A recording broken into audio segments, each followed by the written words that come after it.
Technically, the sessions for Sticky Fingers started briefly at the tail end of 1969, in December, when the Rolling Stones stopped in Sheffield, Alabama, towards the end of their 6th U.S. tour, and cut some tracks at Muscle Shoals Sound Studios. According to Keith, it was the creme de la creme, except it was just a shack in the middle of nowhere. The Stones had wanted to record in Memphis, but at that time a foreign band could be issued a touring permit or a recording permit by the American Federation of Musicians, but you couldn't do both. So they were looking for somewhere to record that would be off the radar. Stanley Booth, author of the book The True Adventures of the Rolling Stones, was the one that found Muscle Shoals through calling Jim Dickinson, who recommended the studio. It was the home of the Swampers, the legendary house band that was immortalized by Ronnie Van Zant in Sweet Home Alabama. They played on soul records by Wilson Pickett, Aretha Franklin, and Percy Sledge prior to the Stones' arrival. There they cut 3 tracks in 3 days: Wild Horses, Brown Sugar, and You Gotta Move. Jim Dickinson would turn out to be the only other outside musician who was present during the sessions, and on the 3rd day when they started running through Wild Horses, he would play piano on it, since Ian Stewart famously refused to play any songs with minor chords.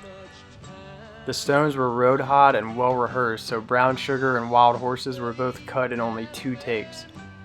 Jim Dickinson recalled, "They started running down Brown Sugar the first night, and they didn't get a take. I watched Mick write the lyrics. It took him maybe 45 minutes. It was disgusting. I'd never seen anything like it. He had one of those yellow legal pads, and he'd write a verse a page, and when he had 3 pages filled, they started to cut it. It was amazing." Guys, this is the studio bill for Wild Horses right here. The Swampers made $1,009. Have you ever heard that they wrote the song here? Keith was in the restroom for hours in there, and he wrote the lyrics. Just had an idea, he said. Did a lot of recording in here. Acoustic. They would do like acoustic guitar, like right here. They'd have Bob Seger in here and have like a mic on the acoustic guitar in here. And then Dwayne would play lead in here, Cher sang in there. They did all kinds of stuff in there. Good grief. In Keith's book, Life, Jim Dickinson also recalled, "The way he did it, Keith had some words and then he grunted and groaned. And somebody asked Mick, 'Do you understand that?' Jagger looked at him and said, 'Of course.' It was like he was translating, They were unbelievable, the raw vocals. They both stood at the microphone together with the 5th of bourbon, passing it back and forth, and sang the lead and the harmony into one microphone on all 3 songs, pretty much as quick as they could do it on the last night."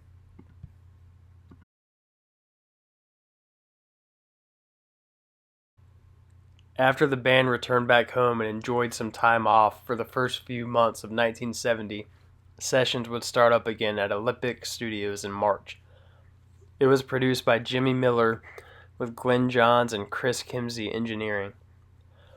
Equipment used on the sessions would be basically the same as the Muscle Shoals sessions from December of 1969. Present from Keith's collection were the late 50s Yah-Yah's Gibson Les Paul Burst, a 1966 Gibson non-reverse Firebird 7 in Sunburst, and his 58 Carina Gibson Flying V. On Can't You Hear Me Knocking, Keith used his Dan Armstrong Plexi prototype and his 58 Gibson Les Paul Custom Black Beauty tuned to open G. Also present was Keith's other moon-painted Les Paul Custom. On the solo part of Can't You Hear Me Knocking, Mick Taylor played the Walnut 1969 Gibson ES-355 TD SV. This guitar was also used by Taylor on the solo to Dead Flowers. Mick Taylor's other guitars that were present were his 1963 Gibson SG, his 1959 Gibson Les Paul that was sold to him by Keith, and a white Fender Telecaster. A new addition to the gear since 1969 was a WEM Copycat Tape Echo. Mick Taylor used this for a slapback effect on the sessions.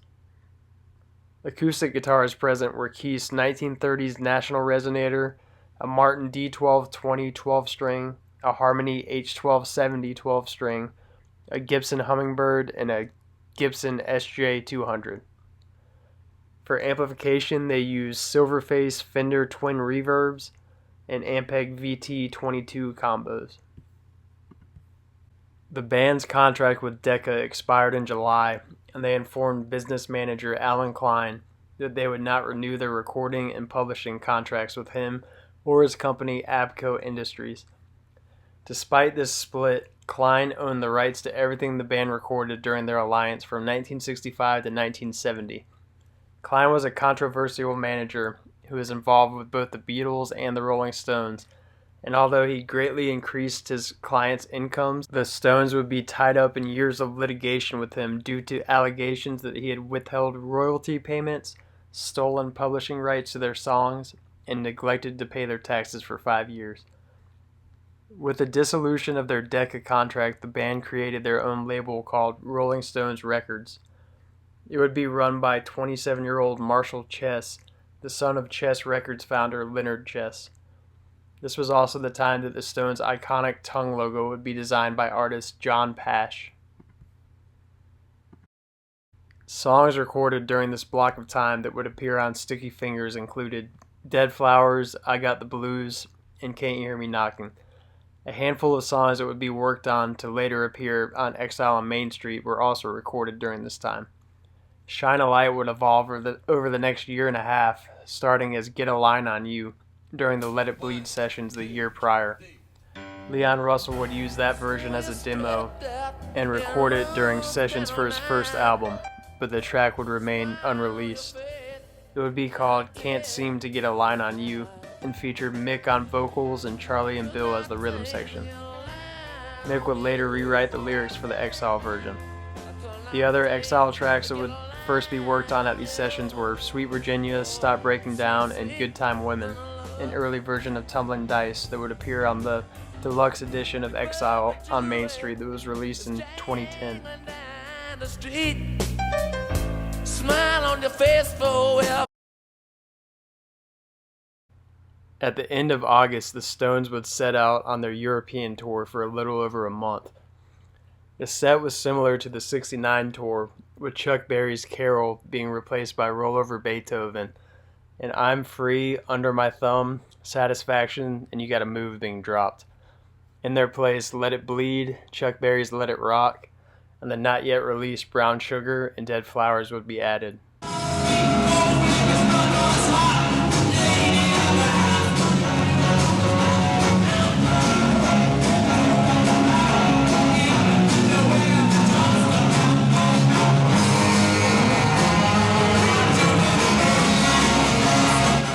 Gezügelte Ekstase. Die intime Zwiesprache mit den Pop-Idolen aus London hat die gewalttätigen Ausbrüche von einst verdrängt.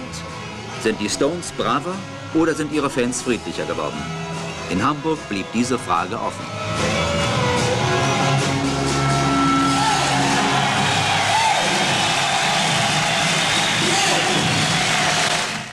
Keith's main live guitars would continue to be his Dan Armstrong prototype and backup production model, his two Les Paul Customs, and occasionally the Walnut ES335. Mick Taylor uses Gibson SG in standard tuning and the 59 Les Paul in open tuning for slide. For amplification, they continued using a wall of Ampeg SVT prototypes and occasionally Fender Showman heads and silver-faced Fender Twin Reverb combos with JBL speakers. Taylor sometimes ran a twin reverb through a dual Showman cab.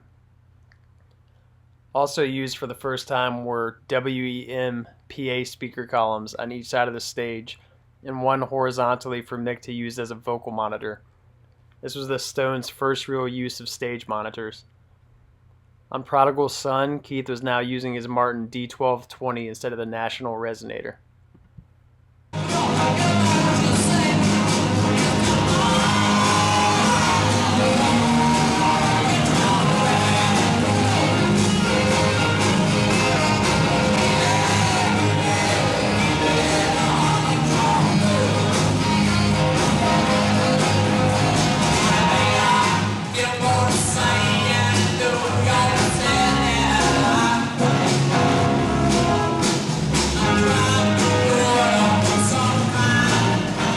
Mit Brown Sugar intensivierte Mick Jagger den Dialog mit seinen Fans. Doch der erwartete Krawall blieb aus. The Rolling Stones contractually owed Decca one more album, so on September 4th in the UK and 3 weeks later in the US on September 26th, Get Your Yayas Out was released. It immediately reached number 1 in both charts. The album was made up of recordings from their 1969 US tour, with the bulk of it recorded at Madison Square Garden on November 27th through 28th and November 26th in Baltimore, Maryland. Lester Bangs declared Yaya's the best ever live album.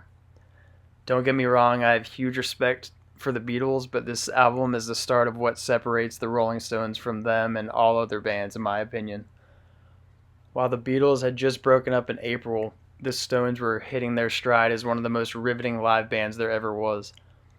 The Beatles stopped touring altogether in 1966, and they went on to create some of the most revolutionary studio recordings out of any band, but I would have loved to see them take that to the stage, although the rooftop concert gave a little glimpse into what that would be like. But in the words of Keith Richards, any band that doesn't play live is only half a band as far as I'm concerned, because that is where it all comes from, you know.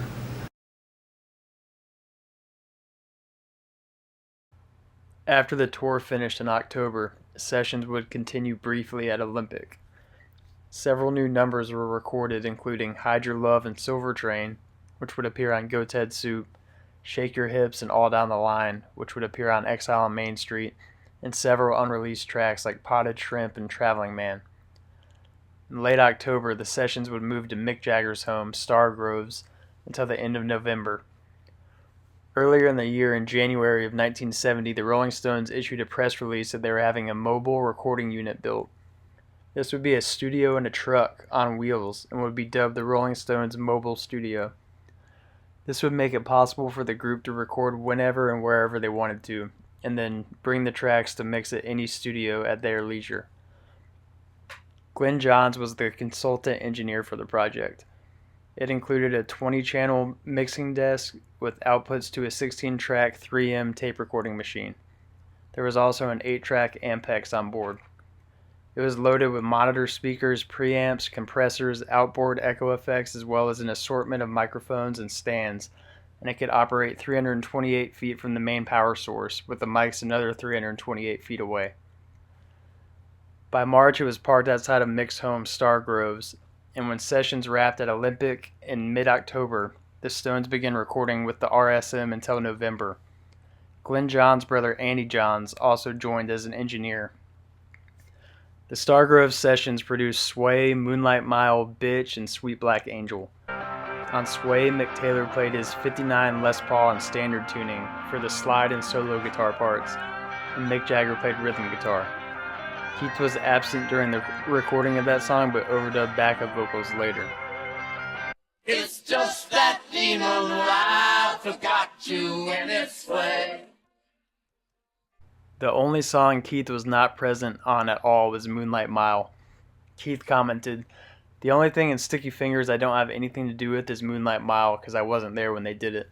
It was great to hear that because I was very out of it by the end of the album, and it was like listening, really listening. It was really nice." Andy Johns recalled seeing how Keith contributes to the band. "When we were doing Bitch, Keith was very late. Jagger and Mick Taylor had been playing the song without him, and it didn't sound very good. I walked out of the kitchen, and Keith was sitting on the floor with no shoes, eating a bowl of cereal. Suddenly he said, 'Oi, Andy, give me that guitar.' I handed him his clear Dan Armstrong plexiglass guitar. He put it on, kicked the song up in tempo, and just put the vibe right on it. Instantly, it went from being this laconic mess into a real groove, and I thought, wow, that's what he does." On December 18th, at a party at Olympic Studios, Keith and saxophonist Bobby Keys both turned 27 years old. The party turned into a jam session, and they cut a version of Brown Sugar that featured Eric Clapton on guitar and Al Cooper on keys.